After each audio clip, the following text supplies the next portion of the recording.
for 65 new staff within a very short period of time. And that includes a lot of their onboarding paperwork, W-4s, I-9s, network access, and all of those things. And then when we're talking about streamlining our processes and improving our systems with our strategic plan, as part of the process improvement efforts, the payroll group developed a verification report, which allows them to ensure electronic timesheet accuracy. So we're moving to a little bit more of an electronic way of operating, which has really helped improve the systems. And over the past year, Human Resources has also been digitalizing employment records, which has been helpful. They also, the HR team, went to a couple career fairs, one with Career Force, and then they tabled at the Unity in our community. I remember seeing them there, which was great.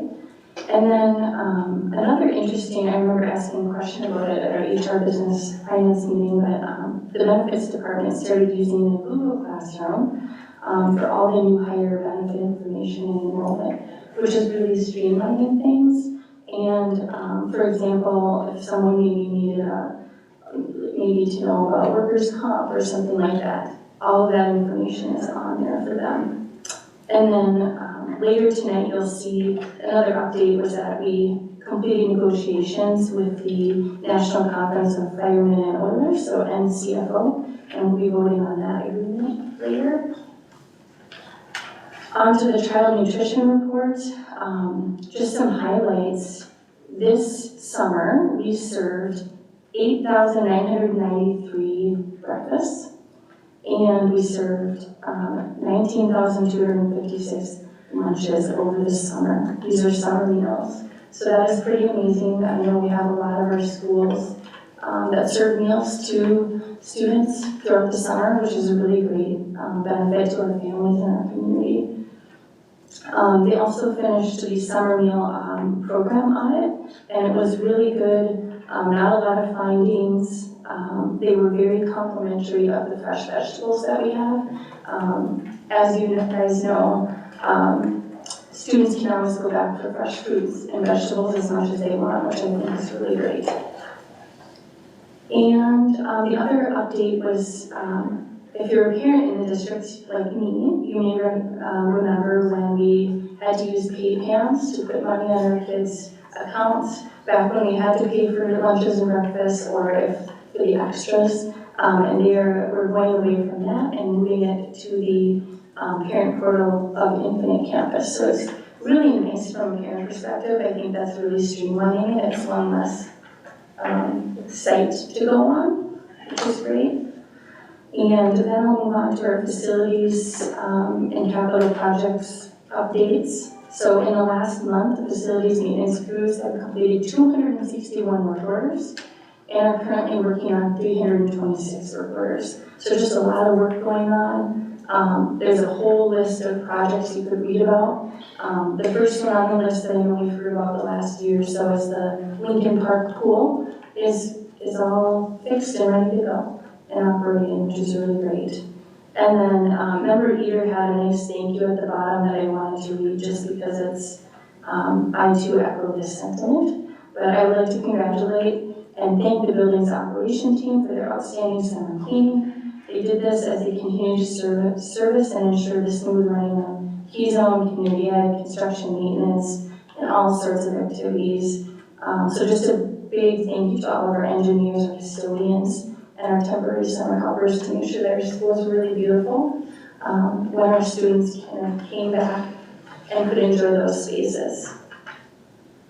And then there was a little shout out to some new engineers and custodians that we were hired as well, which is exciting. And so I think and I hope that we're getting close to being fully staffed. But I think maybe we have a couple more to hire, custodians and engineers. Yeah, but we're getting close, which is exciting.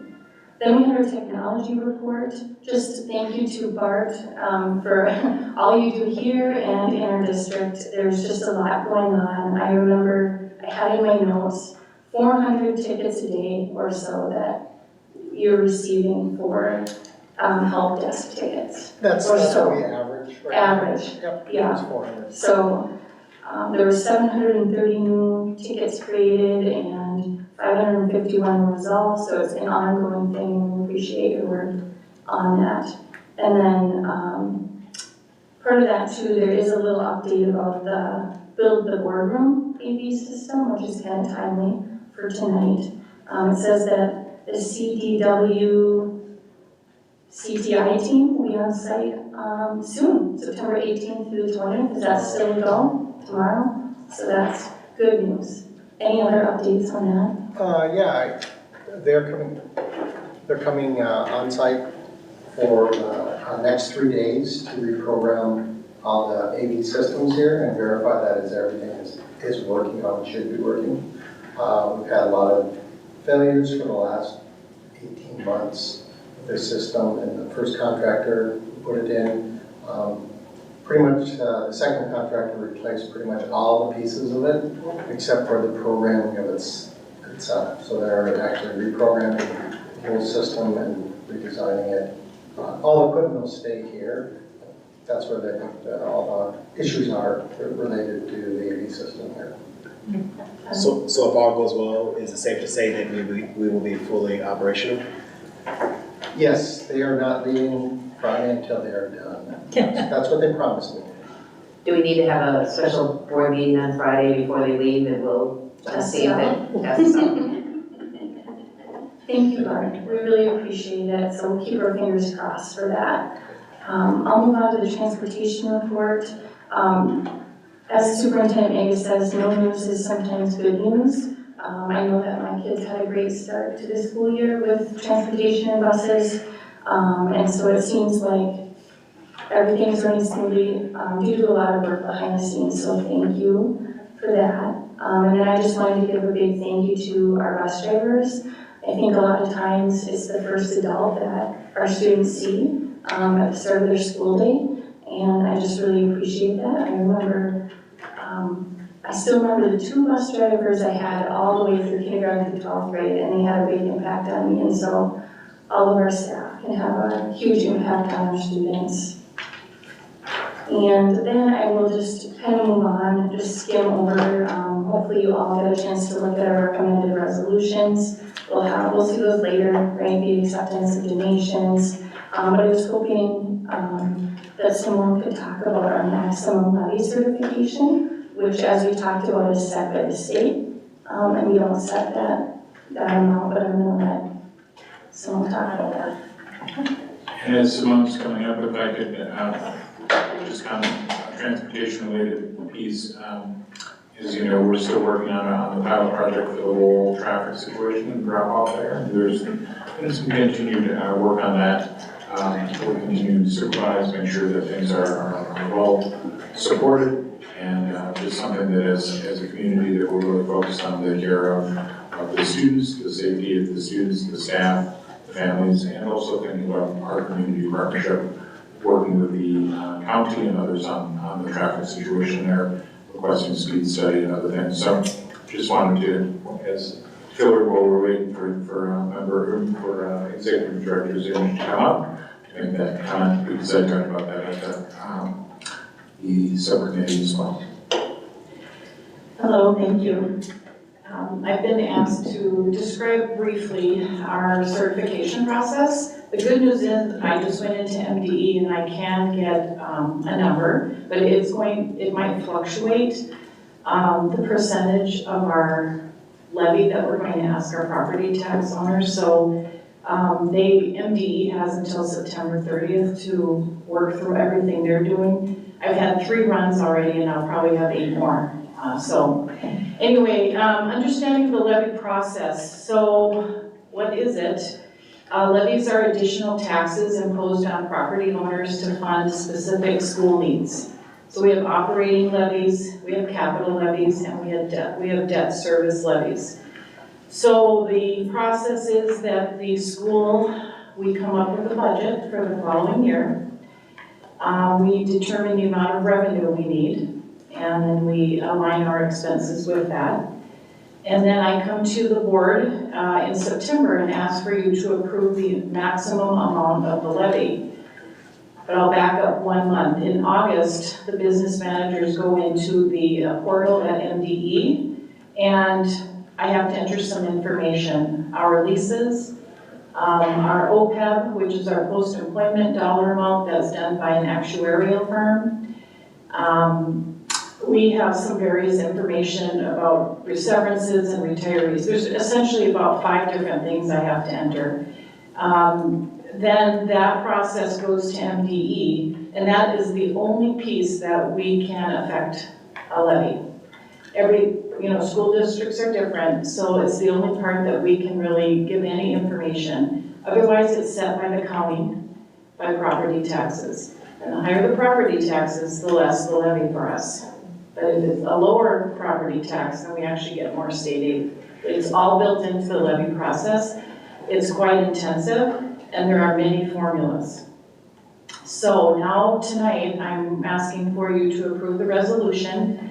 I was able to get the levy certification from MDE tonight. It is roughly right now sitting at 5.25% less than last year. This number can change and swing in the next 2 weeks. We had the same issue last year, and then we ended up at 2.75 over 0. So it could swing a lot up or down, I would say 5%. The maximum levy amount that they're quoting right now, the proposed is $43,852,976.79. And that is, right now, 5.25% less than the year before. So this is what I call a housekeeping item, but once you approve the resolution, once you sign the document tonight, the clerk, we send this to the county auditor and then to the Department of Education. Are there any questions? So you said, ma'am, you said it fluctuates, so, go ahead. Yeah, I should explain that, why. Why does it fluctuate? I have reviewed the current levy, the way it's proposed. I've sent it to our financial advisors, and we've all taken a look at it. So there are still quite a few adjustments, they're called, that will happen between now and September 30th. Our debt service looks perfect. There are some long-term facility maintenance adjustments that may still happen. And we have some OPEB amounts that may still happen. So we have a lot of calculations that is not driven by me or anyone here in the district. That all happens at the Department of Education level. I did speak with MDE on Friday, and they're still working through a lot of what they call runs. So I get emails saying, okay, another run happened today. And we keep looking at it, and everyone, this is what we do every day now till the end of September 30th. So the statute is we approve the maximum levy because we don't want to ask for the minimum amount. We want to get the most we can. There's a proposed amount, but they're still working through the process of making all these adjustments. For instance, when we do our 10-year plan for long-term facility maintenance, if we don't successfully and finish a project, we said we were going to in that year, we actually get an adjustment on our levy. Because they take a little money back. Because they said, oh, you said you're going to do $5 million and you only did $4 million, they would make $1 million adjustment. So all of that comes into effect. Thanks for that reclarification. Yeah, you're welcome. Appreciate it. Member Reinstein? Chair LaValle, and sorry. Do you feel comfortable explaining, like, a high level, the difference between how the school district has our levy set for us and versus the city or the county? Or is that something we should educate ourselves on by going directly to the city or county? Well, I can speak as far as the school. The factors that affect a levy are state aid, property values, and district priorities. As opposed to a city where they can actually determine, we have all these projects coming up, we have all these expenses, I'm going to really make it simple, and we need this amount of money to pay for these type of bills. Don't quote me on this way I'm explaining the city. So we don't have that ability. We rely on state aid and we rely on our property owners. So again, if the property values are up, which they are, it drives down our levy because our state aid now will also go down. So that's what I'm saying, right now it's less, we're down 5.25% from the year before, but we may see a swing. And those are all, there are tax calculations made on property taxes that are all done at the county level and at the Department of Education. As a related side note, I was in a presentation through the Association of Metropolitan School Districts where Morris Leatherman, who does a lot of surveys throughout the state, they were sharing information about public perception on a variety of topics. They do vast research and polling, and one of the things they found when related to this very subject was that many municipalities, many cities and counties, because they're able to raise taxes directly and through their own choice as opposed to the school board where we have to go to the taxpayers for their increase, that's where some of the challenge comes in passing referenda, because taxpayers see taxes going up, and they have sometimes double-digit increases, and they look at what can they do to control it, and they sometimes see the school levy and the particularly when we go out for referenda and other things as being the only lever that they can pull to affect that, and so that is one of the reasons why sometimes it comes down to, even if there's a referendum for really, really good ideas, if people are at a point where they can't afford to pay anymore, they simply choose to vote no. And so that was really an interesting presentation, and through AMSC, you can view any of that information. There were a lot of other topics that they pursued, but that topic of the difference between city, county, and school board funding was part of the polling work that they did. I just do have one more piece to add. So the Minnesota state aid system is designed to equalize our educational opportunities across the state, right? This means that districts with lower property values will receive more state aid. And then there's a levy rate calculation, and it is determined by dividing the total amount of property taxes needed to fund a district by the total assessed property tax. So if a property tax levy is higher, the amount the tax revenue can be generated is lower. So it's an odd concept. And then the taxpayer burden. The goal of the state aid system is to ensure that taxpayers in all districts bear a similar financial burden for education. So by adjusting state aid based on property values, Minnesota, we aim to achieve this goal. So they're all notes I put together. I'll be coming back every year, and now the good news is in December, I'll be coming through the truth and taxation process. I'll be doing a presentation. I will put all these numbers out for you, and then I'll ask for a final approval of the levy, and that's the same night we'll look at the school audit. That will be completed by November 30th to MDE, so it'll be a big night, fun night. So I hope I answered your questions. It's okay. Let me know if you need more information. Thank you very much. Thank you. Would it be beneficial to share with the board on that September 30th where it landed? Or would that come up in October or just wait till December? I would wait till December. The number I gave you tonight is going to be the proposed maximum, but the levy amount could change. So right now it's minus 5.25%. It could go up. We may be charging 2.75% to our property owners. That's the part that will swing. The levy amount has been set. because that's set by MDE. That is all set by Ann and the county.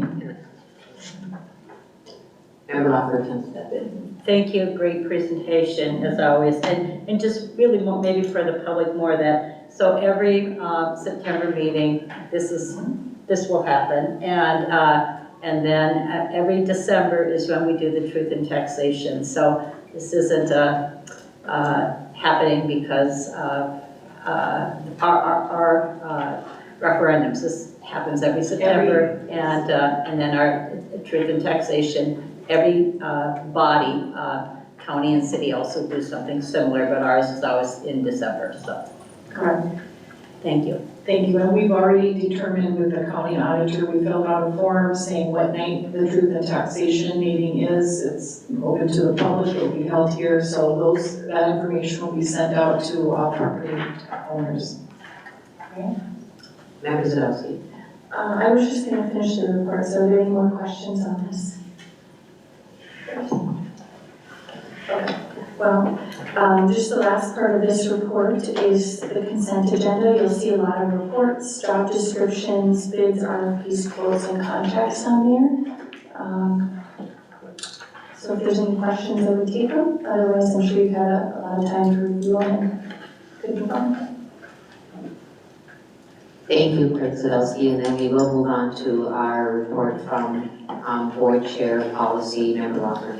Thank you. Well, we had a fairly short policy meeting compared to the last few months, but our meeting was held on Thursday, September 5th, and we had no policies for first reading. By the way, all of this will be on our consent agenda as well. No policies for the first reading. Policies for the second reading, we had policy 420, and this is the policy that we're suggesting a name change to communicable diseases and infectious conditions. And again, this is the second reading, so that recommendation came out of the first reading. And the purpose of this policy is to ensure the health and safety of all students, staff, and contractors within our school district. The school board is committed to implementing measures that prevent the spread of serious communicable and infectious diseases. This policy aims to balance the need to protect public health with the rights of all individuals, including those who may be infected. By adopting these measures, we can create a safe and welcoming learning environment for everyone.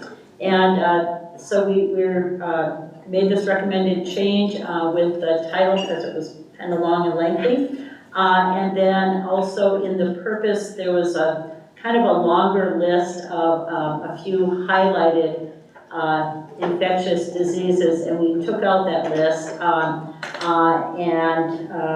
because there's over 100 already, and we made it a little bit more general there. And this policy would replace 4055, 4065, and 5130. And thank Crystal and Jason, Crystal Opner and Jason Crane for their work on this, reviewing this policy. So that is for our second reading. And members on my committee, anything else you want to say about that policy? Okay. And then the next. I was just going to comment that Okay, on the communicable diseases policy that I thought it was insightful and thoughtful of the committee to also think about some of the aspects of potentially some of the historical shaming related to the way the policy was written and out of maybe a place of fear rather than a place of support and safety. And so I thought that some of the changes there were important. I think it's also important as we work with our state agencies like organizations like the Minnesota School Board Association when they're putting together model policies to bring things like that up so that they can be changed at a state level as well. Thank you. And then the next policy for second reading was policy 403, discipline, suspension, and dismissal of school district employees. And this is again a new policy, and appreciate the work particularly that Chief Severance did on this policy. The purpose of this policy is to achieve effective operation of the school district's programs through the cooperation of all employees under a system of policies and rules applied fairly and uniformly. And again, this is a new policy. This will be the second reading. And one of the questions that was asked in the readings of it was it shown to our bargaining units, and it was passed on to our bargaining units for feedback. So that is our second reading policy. And then policies for review, and again, often policies for review are because there are legislative changes, or maybe there's a name or address that needs to be changed, and that was the case of this one. And it's policy 513, student promotion, retention, and program design. And the purpose of this policy is to provide guidance to professional staff, parents, and students regarding student promotion, retention, and program design. And kind of the main section was section 3, where it had the last sentence talked about the world's best workforce, which is no longer. So it was changed to all programs will be aligned with creating comprehensive achievement and civic readiness. And just a reminder that this is a policy that the board reviewed back in 2023 as well. It went through 2 readings. So again, the name change was where they took out the world's best workforce, a legislative change. So that was our policy committee. And any other comments or questions before I wrap up? Okay. Oh, no, that was, so, remember Loeffler Kemp is the, well, I think one of it was just a comment, like, I'm just so delighted that you're working so hard in that policy committee to remove, you know, the 40, 55, 40, 65, and 30, and getting into a comprehensive. And then, do you think there is other policies out there with the world's best workforce that we're gonna have to work through to take that out? Or are we working away from, you know, like, is this the last one? Because of that name change. I don't know how many policies have that still in it, but just an FYI, not need to answer right now, yeah. Great, well, Thank you. I'm sure Patty will find it when we, when we review it, but I do, you know, as we're going through all these policies, yeah, it might come up in another one, so I think there are ways we can look at the state to see if there are specific policies or from NSBA. The last thing I just wanted to say kind of as thanks again, again, thanking our staff that both present to us, that answer our questions before and after our meetings, that put committees together to work on these policies, committees of staff and community members. There's just a lot of work behind the scenes before coming to our meetings. And again, a huge thank you to Patty, who is kind of the keeper of our policies and the reviser of our comments, and she does an incredible amount of work between our meetings. So thank you, and thank all of the staff, including a few that are in the room here, Jason, Jen. So that was our August meeting. We will be kept it a little bit light, just knowing our staff were very busy in many other areas in August and going into the school year. Thank you so much.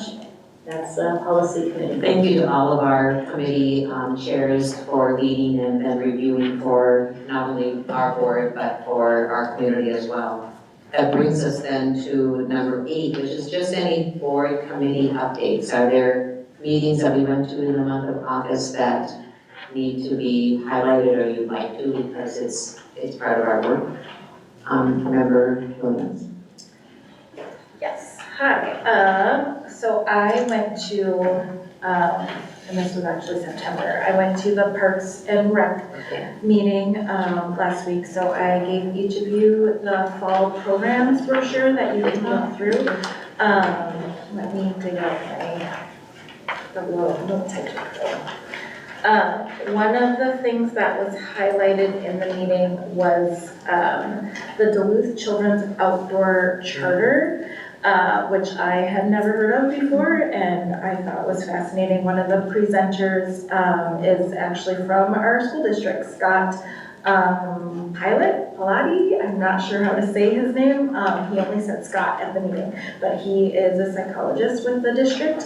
And he actually reached out to me after the meeting and is very interested in giving a presentation to the board. But the Duluth Children's Outdoor Charter aims to encourage children, families, and the organizations that support them to explore the outdoors, master skills, and discover the wonders of the natural world.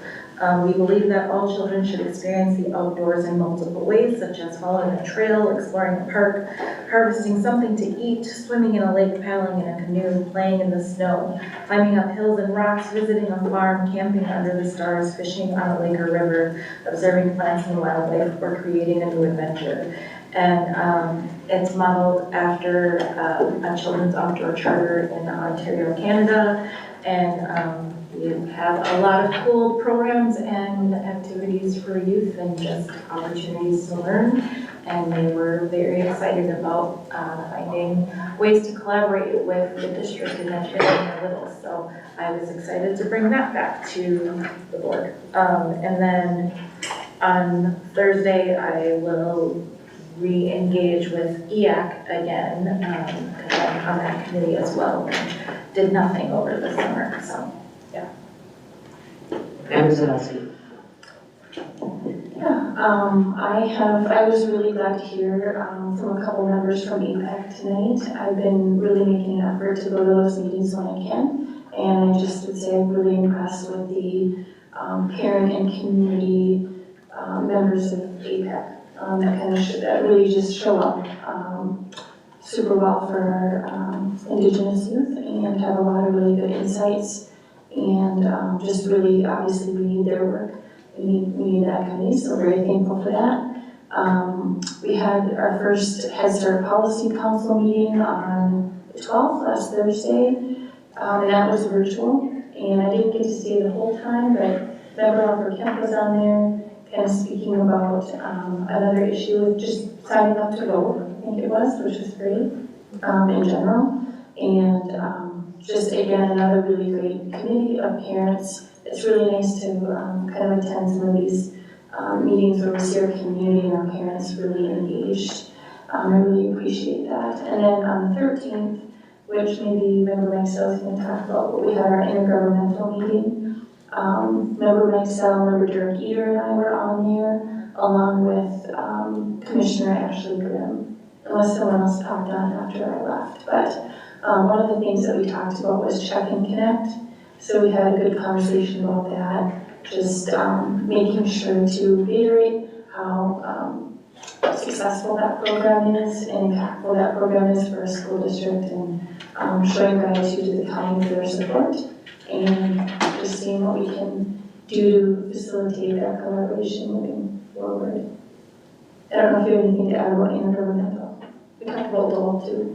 Yeah, the only other thing I would add is just the conversation around the traffic updates around Lowell and that pilot program that we're doing in the collaboration between county and city on the different aspects of long-term assessment and planning going forward.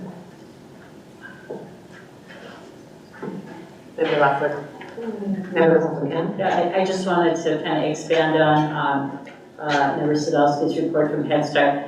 I was actually asked to come on because I was really wearing my League of Women Voters hat, not as a school board member to talk about elections, and I just wanted to mention that. And it was all new, it was just about getting out the vote. Yeah, getting out the vote.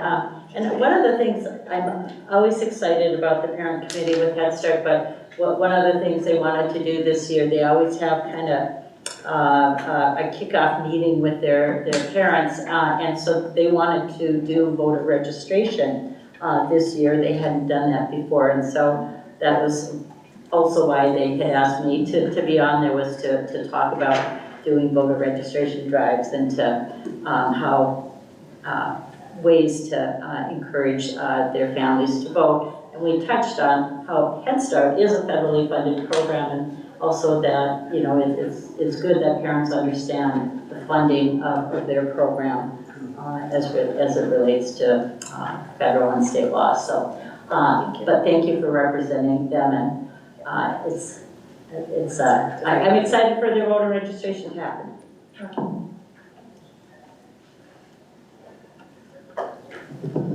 Seeing no other committee reports or updates, I thank the board for all of the different outreaches. Member Miller. Sorry, I just had just to kind of go off of that. We're gonna do like 3 main events. We're gonna go into classrooms and do a presentation and hopefully help students to pre-register or register to go because it's American Gov classes. So that's typically seniors and juniors, and then tabling, and then we're gonna do registers too. So that's our kind of goal. And then also should just do like what's on the ballot because that's always important, and then federal, city.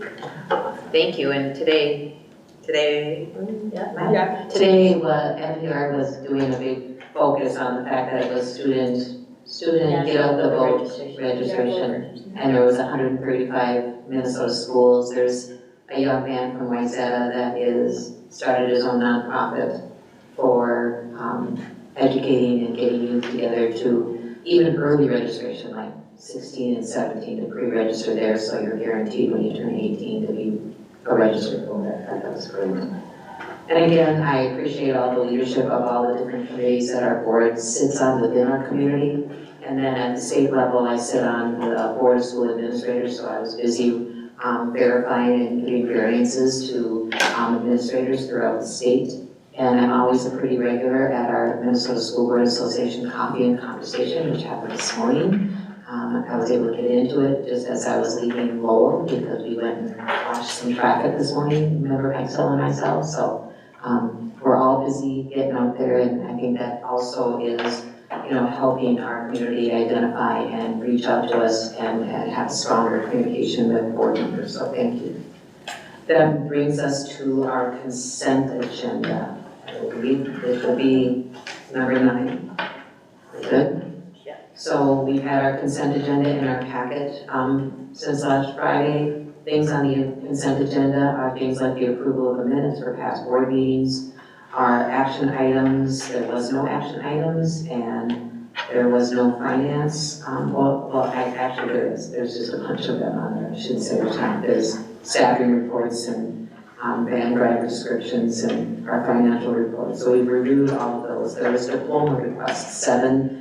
ISD 709 students graduated this summer, got their diplomas from a variety of schools, and I was assured by Director Severance and Director Zunich that they will then be reflected in our graduation rates, because I think that's important for our community to know that not every student is always able to graduate right in June, but they do complete their requirements over the summer and celebrate graduation. And there might even be, students that maybe could have graduated this past year, but due to circumstances, they're back in this fall and they'll graduate. So it's just another way of enhancing the data that we read. So there is all of our policies are on the consent agenda and all of the reports we just heard. So I'm looking for a motion to approve our consent agenda. So moved. Member Williams moves our consent agenda. Is there a second? Second. Myself is a second. All those in favor of our consent agenda say aye. Aye. Opposed? Motion carries 6-0. Thank you. Now we go to resolutions. And our first resolution is 10A, acceptance of donations, and Member Williams is going to set that up.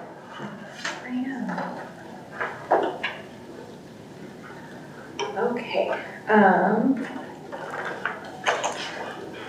whereas, I guess I should read the number, sorry. Resolution B-9-24-4056.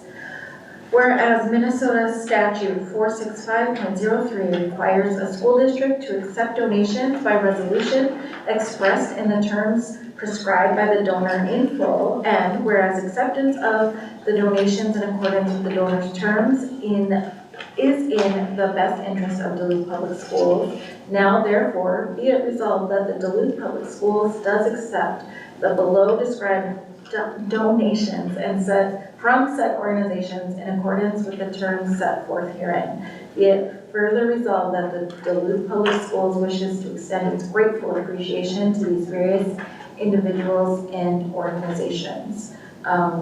Last time you liked a little list of examples, so we have Lifehouse represented, Cub Foods, Sound Central, Cheryl Scafty for the Drama Club, Hillside Methodist Church, and yeah, various in-kind cash donations, and we're very appreciative. So Member Meichel makes the, Member Williams makes the motion, do I have a second? Second. Member Zadowski? Member Zadowski seconds, all those in favor of the resolution accepting our donations, say aye. Aye. Opposed? Motion carries. Our next resolution is Member Zadowski will introduce 10B. Yep, I'm gonna move resolution B-9-24-4057. It's our resolution for maximum levy certification. So whereas the School Board of Independent School District number 709, St. Louis County, Minnesota, will hold a regular school board meeting on December 17th, 2024 at 6 p.m. in the board meeting room at District Services Center, 709 Portia Johnson Drive in Duluth, 55811, and will receive input from the public on the proposed certified levy for 2024 payable in 2025. So therefore be it resolved that the school board proposes ceiling for the tax levy for Independent School District number 709 for the 2024 payable 2025 at the maximum amount. Is there a second? Second. Member Bates makes a second. Is there a discussion? I know sometimes I should ask that. I know we've discussed it throughout, but is there any questions or discussion? Seeing none, all those in favor of making the maximum levy certification resolution say aye. Aye. Opposed? Motion carries 6-0. Our last resolution in this section is 10. Oh, now it's 11A, and it's Member Mixel. Yeah, I move resolution HR 9-24-4055, the National Conference of Firemen Oilers.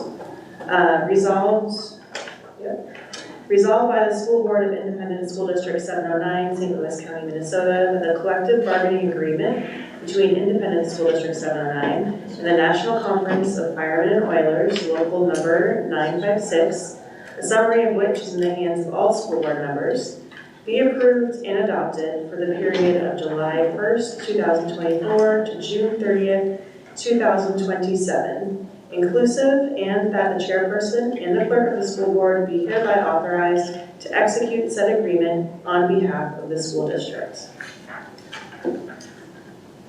Is there a second? Second. Member Loeffler Kemp is a second. Is there any discussion or question?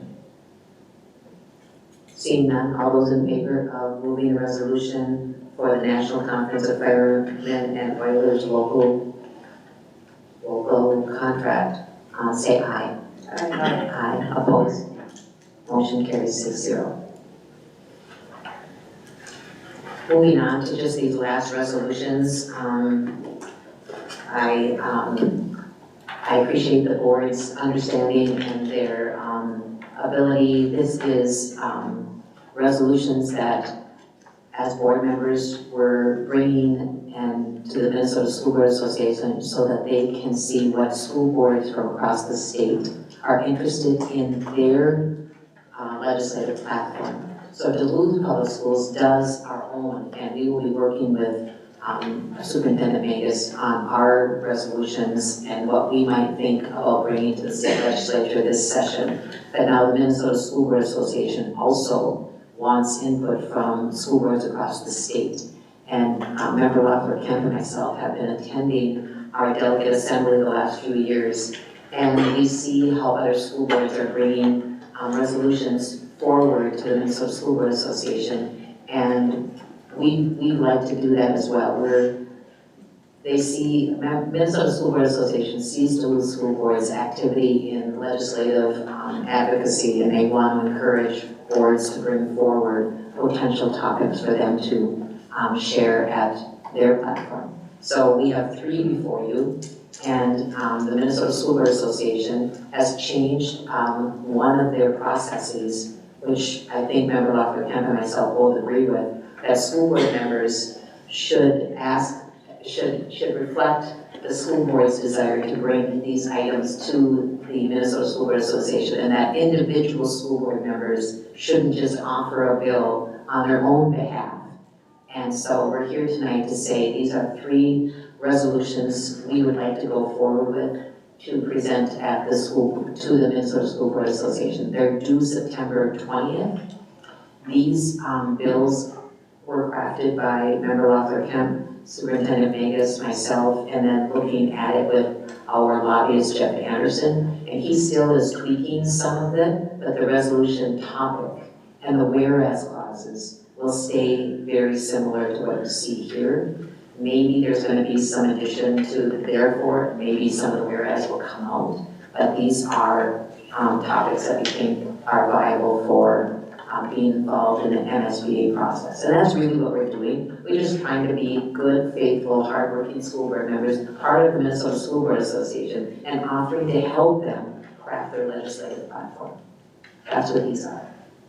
I would just add that, there are representatives from across the different regions of the state, a couple hundred people. You're elected for a 2-year term, and there's a delegate assembly that happens in December. So our school board staff will go through all of these resolutions that are brought forward. They will provide us with a whole book of more background information on each of them, state statutes, and just a lot of background information. We debate it, we talk about it, we hear from other school board members, and that's how the NSBA helps create their platform for the lobby day that this year will be held on March 10th, and for their lobbying throughout the legislative session. So I just kind of for that background, and I hope, and all of you received information about an advocacy tour. They did 3 meetings, and did anybody go on that? I was on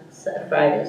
Well, part of what they did at that meeting is they just had school board members and superintendents that were on talk about what are their 3 main issues they're concerned about, just and encourage then resolutions.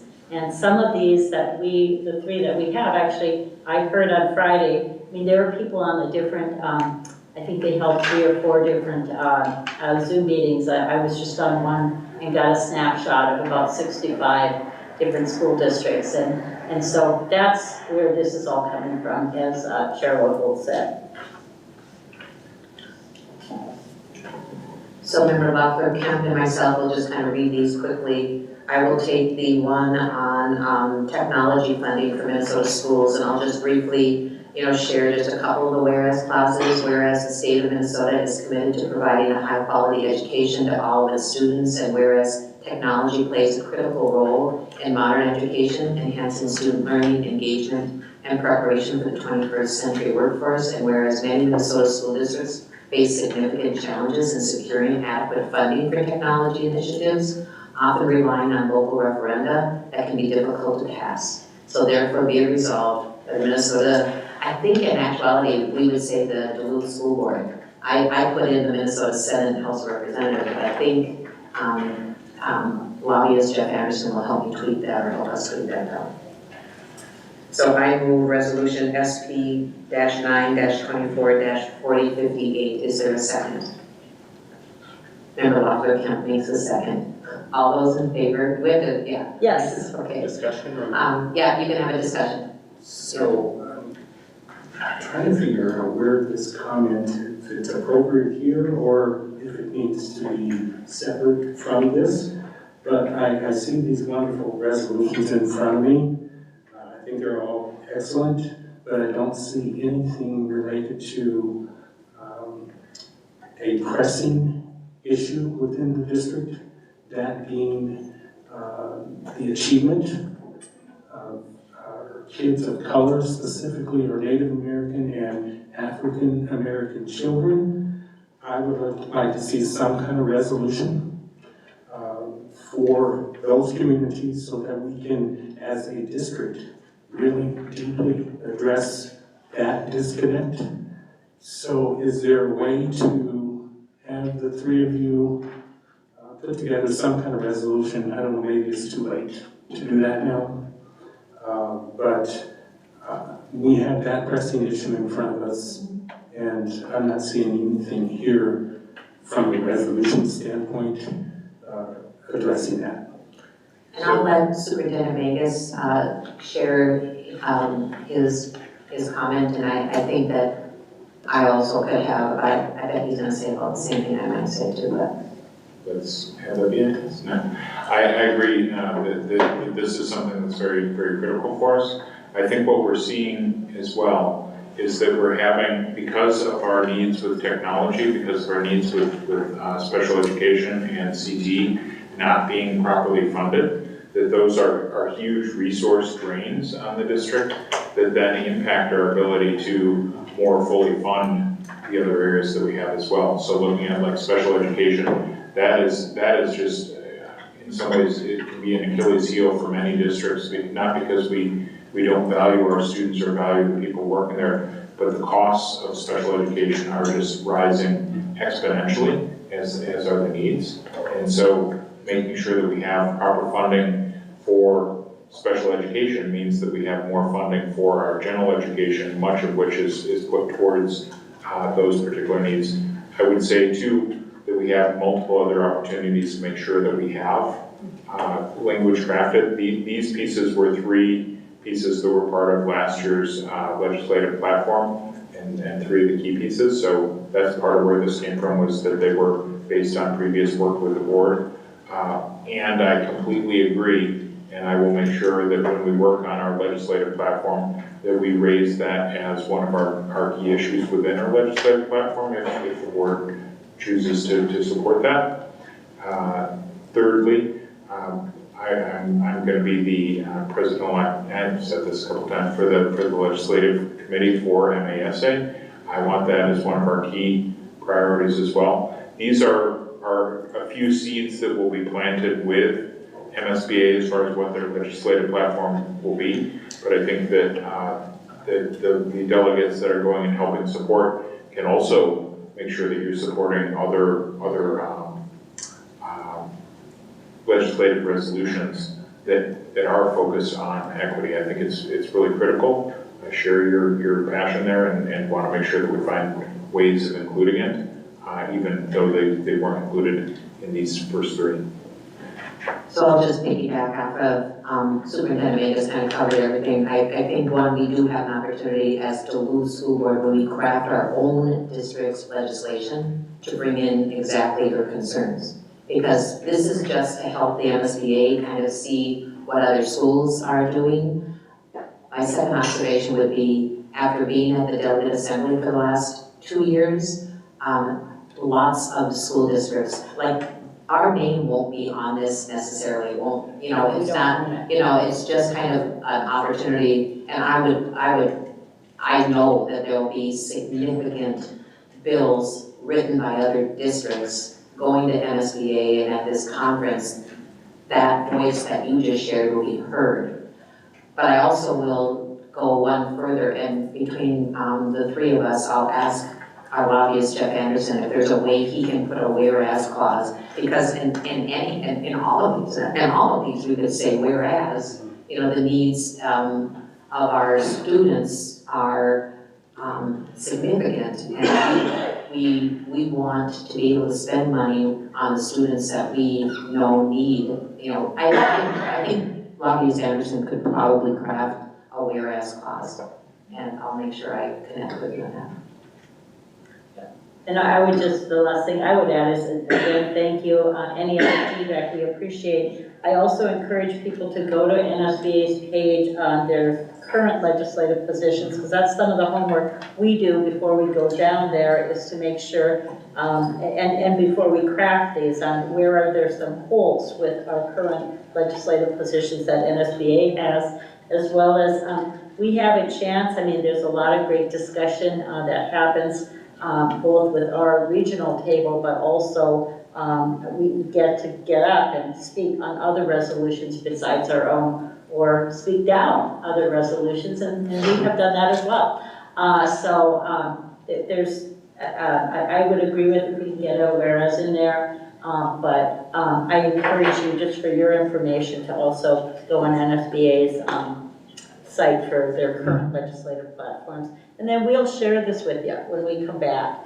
We actually will get this booklet before we go there, so we can even get input if people are interested on the other resolutions coming from around the state. And I would just, if I may, would be remiss if I didn't ask the question. So, Love it, thank you. Yep, I think that's great. And then so we have a motion and a second. So all those in favor of at least taking this as a template and working on it for another couple of days and then submitting it on Friday. All those in favor say aye. Aye. Aye. Opposed? Resolution carries. Member Loeffler can choose one. Okay, so I'll go with the longer one, but I'm not going to read it all. But it's, I move resolution SP 9/24/4060. And this is about increasing funding for career and technical education in Minnesota. And I should just add, this little format that we're using is of direction, a template from NSBA that we have the whereases and that. And so, you know, again, the whereases just highlight Duluth and the strong region we have, the investment of CTE programs, and then the resolved are kind of specific focuses of increased funding, more targeted investments, a focus on regional needs, and by passing this resolution, we hope the legislature will take a significant step towards ensuring that Minnesota students have the skills and opportunities they need to succeed in the state's growing economy. So a quick summary on that. So I move it, and then second. I'll second. Discussion? Seeing none, all those in favor of motion SP-9-24-4060, say aye. Aye. Opposed? Motion carries. And then the last resolution is on special education, and I think that this is going to certainly be a resolution that is unifiably, supported across every school board in the state. And so it's before you, it's a resolution increasing funding for special education in Minnesota. In conversation with lobbyist Jeff Anderson, we've also shared that, last year we heard from Senator McEwen to go bold, go big. They have supported special education with 40%. And so we're even going to push them farther and say 80% or 100% and go bold. I did notice over this last week that there's a delegation, and maybe any of our directors in the back know a little bit more, I don't know. I just caught it in the Star Tribune that some of our delegation from the school boards and from school districts went to Washington, D.C. this past week and lobbied, and one of the featured meetings they had was with our representative, Pete Stoddard, on this very topic. And I think it's a good, aggressive resolution to bring forward right now with the potential of a Minnesota educator, Minnesota governor that could very well be leading our country. And so the more that the federal government understands their position, because I think the state gave 40% last year because they feel the federal should step up and do what they need to do, but yet while they argue between state and federal, our students are losing out.